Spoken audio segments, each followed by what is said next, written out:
Hey guys, so today, as you can see, I'm giving you very much okay? I don't know, I was trying to go for a more professional look, but I kind of look like a therapist, so we'll give that, okay? So today I wanted to come on with a different kind of video just because I get a lot of questions on this, which we'll get into. So I thought I would just go ahead and kind of switch it up a little bit. I didn't want to go ahead and I feel like I've been pretty consistent, but I don't want consistency to turn into oversaturation. So I thought I'd spice it up, do a little bit of a different video for today because like I said, I just don't want to oversaturate with too many of the same kind of videos.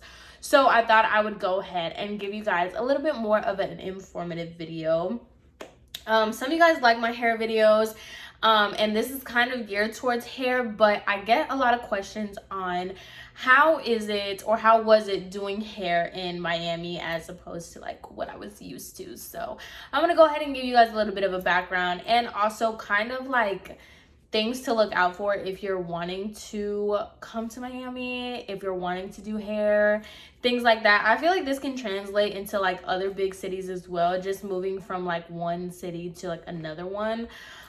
Just to kind of give you guys a little bit more of a grasp on how it is a lot different than what you would expect, because it was a lot different than what I expected. Oh my god. Okay, so just to give you a little bit of a background, I graduated from the Nashville Aveda Institute. That's what it's called, Aveda Institute Nashville. That's what it's called. So I was trained by Aveda and everything like that. I have plenty of videos about it, kind of just getting into that. I think I might do an in-depth video a little bit more about being an Aveda hairdresser and why I'm just not with it, you know. I kind of allude to it in some of my hair videos, but neither here nor there.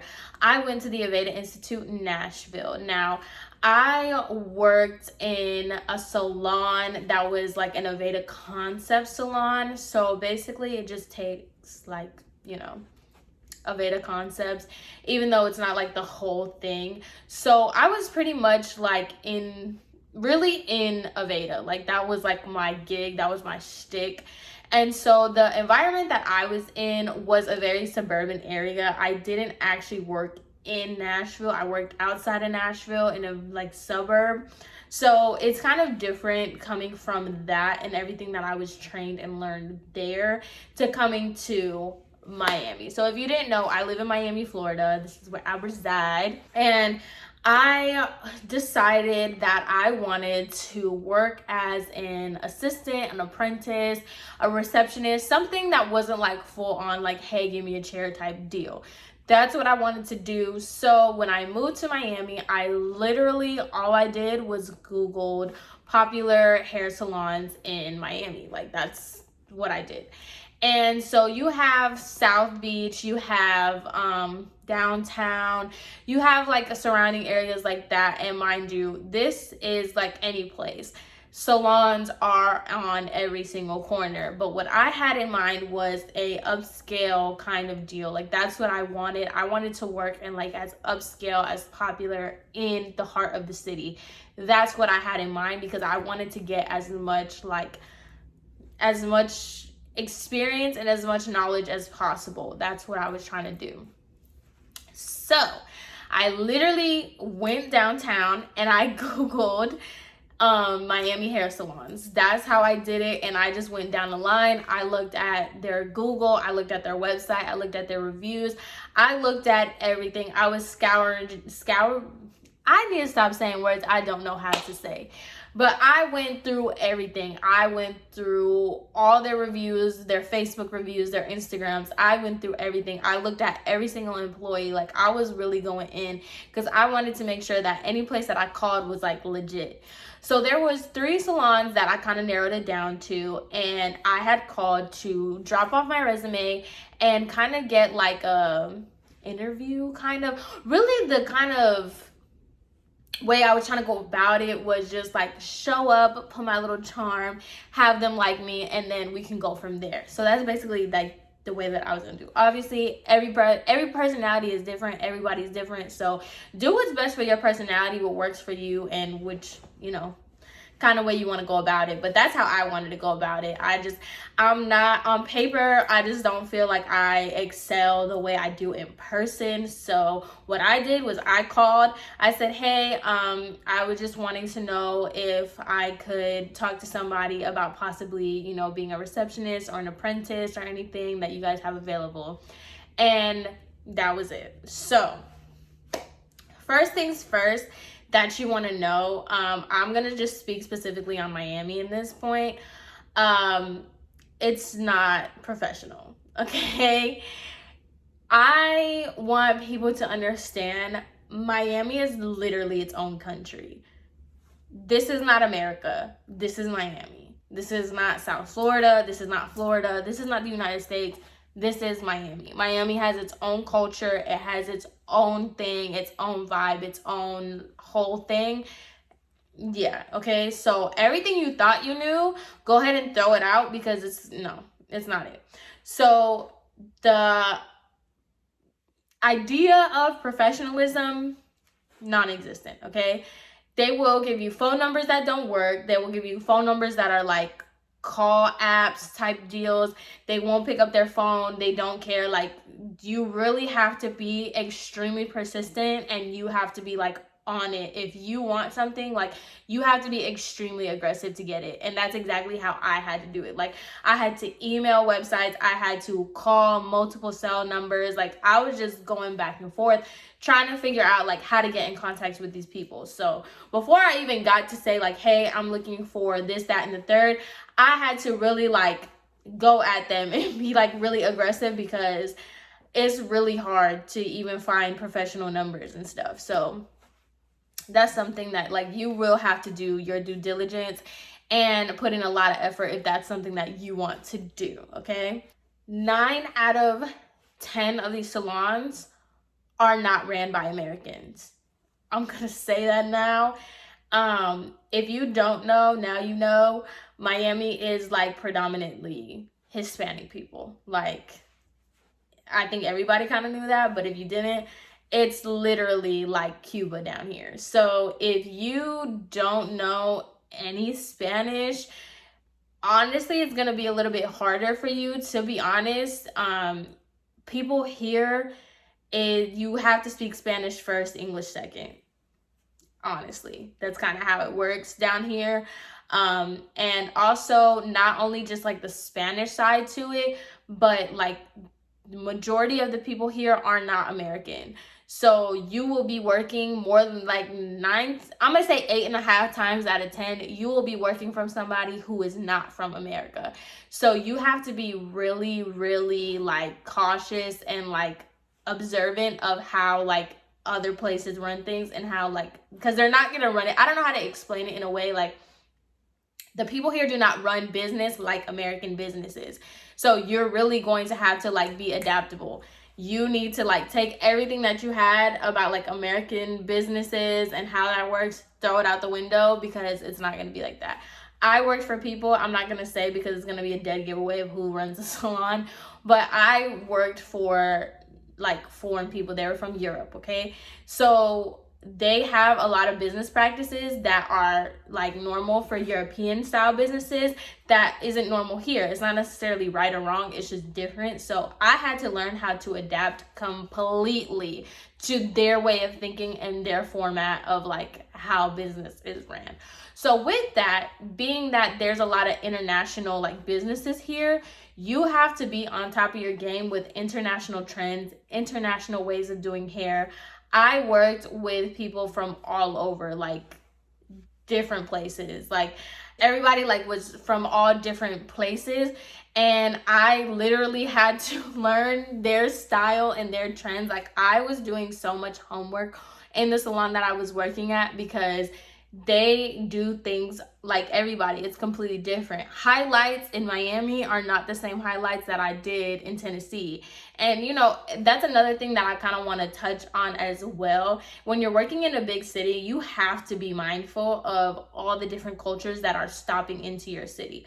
Miami is like the stopping point for everybody. You got people from London, you have people from Europe, Germany. I keep saying Europe, but like, you know what I'm saying. So like Germany, France, Portugal, like you have like South America, Canada, you have people coming from all over like the world. So you really have to be on top of your game with trends and like their different way and style of doing things. So you really have to do your homework. Maybe you have to do your homework on what they like, what's in style, and what's not, okay? So with that, you have to be like, it's kind of like the same thing that I was saying. You have to be extremely adaptable, and you pretty much have to be a chameleon. The person that's coming through that door is more than likely not American, so you really have to be on top of it and just being like kind of neutral. I learned how to be extremely neutral in like, I don't know how to explain it, but like I've had to learn how to be extremely neutral in the work environment. Like any type of custom or any type of thing, like we had like customers that would meditate while they were getting their hair done. We would have customers that don't tip because it's not being offensive. It's just not their culture to tip. You would have people like, it would be like different things like that. So you really just had to be like neutral. You don't take offense to anything. You don't take anything personal, because to be honest, it's probably not personal. It's just really their culture, you know? Next thing is, once again, this is a huge city, and this is not a city. I was working in a like very popular area. I was working in downtown. So obviously you have people coming from all over the world with a lot of money. So you're going to be dealing with rich people. And I'm not talking about like, oh, they drive like a Benz. No, you're talking about people that have like generational wealth, that they have houses here, they have houses in the UK, they have houses in Canada, and they're just stopping at Miami for the weekend because they don't have anything else to do. These are the type of people that you're working with. And let me tell you, rich people are rich people no matter what part of the world they are, and they will let you know, and they want that kind of service. So to be honest, just get used to being like a peasant. I know that sounds really bad and everything, but you kind of have to look at it from a different angle. It's like, it's not really you, it's just that, like, they're just rich. It's like you have their own culture, and then you have rich people culture, and rich people just do what rich people do. So you kind of have to take it for what it is. I've applied color to somebody who was literally a billionaire from Germany. She was just stopping by Miami because she felt like it, and she was leaving the next day back to London. And she was just stopping by because she wanted to get her hair done. She wanted to go to this restaurant. She was just going to go back on her private jet back to London. So you just kind of get used to stuff like that, hearing things like that. It's really crazy. I have so many client story times on that. I haven't even touched on the clients that I've had in Miami, but just to let you know, the rich people here, it's its own thing, okay? Another thing is that what I learned, because I grew up in the South. Obviously, Florida, I think everybody kind of knows that. If you're from the United States, you know that Florida is its own thing. It is not a part of the South. It's like you have the southern states, and then you have Florida, which is its own thing, and then you have Miami, okay? All that southern hospitality, all that stuff is no. These people do not want to talk to you. They don't want to talk. They don't want to get anything. They're going to tell you what they want in their hair, and that's it. If they want to talk to you, it's very far and few in between that they actually want to have like a conversation with you. But if they do want to talk to you, it's very much just like about themselves, and that's it. Do their hair. They're wanting to get in and get out. Like, I was really, really surprised at how many people literally just want to get the hair done on their lunch break and leave. That's it. It's just like a little transaction. They don't want anything to do with you. They don't really care. That's it. That's all it is.